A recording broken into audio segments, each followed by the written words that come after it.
সুপ্রভাত। আশা করছি সবাই ভালো আছো, আমিও ভালো আছি। চলো বন্ধুরা, প্রথমে আমার গোপুদের দিয়ে তোমরা দিন শুরু করে নাও। আমি আজকে অনেক ফুল পেয়েছি বন্ধুরা। আমি সকাল থেকে ফুল তুলতে একটু ভালোবাসি, গোপুদের সাজাতে ভালো লাগে, না হলে কেমন যেন ফাঁকা ফাঁকা লাগে সিংহাসনটা। ঠিক আছে বন্ধুরা, বেশি সময় নেব না, চলো আজ দেখি আমি মেনুতে কি কি আছে তোমাদের সাথে আমি একটু শেয়ার করে নিচ্ছি। এই যে এখানটাতে মসুর ডাল আমি ভিজিয়ে রেখেছি, এটা পেটে বড়া করে বন্ধুরা আলু বেগুন দিয়ে পাতলা করে একটু তরকারি করবো। আজকে আমার সব নিরামিষ আছে। আর এই যে আলু ভাজা আছে, উচ্ছে ভাজা আছে, বেগুন ভাজা, পটল ভাজা। তারপরে যে আমি করব ভেন্ডি দিয়ে ঝাল দেওয়া করব। আর পোস্ত একটা অর্ডার আছে আমার দুজনের, ডিম, ওদের জন্য ডিম পোস্ত করে দেব। আর এদিকে বন্ধুরা ভাত আর ডাল বসে গেছে আমার।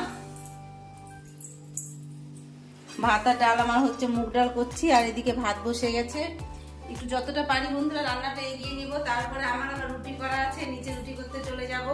ঠিক আছে বন্ধুরা, টাটা, রাখছি। যদি তোমাদের ভালো লাগে অবশ্যই কমেন্ট করবেন আর সাবস্ক্রাইব করে দেবেন আর লাইক করবেন। ঠিক আছে, টাটা, পরের ভিডিওটা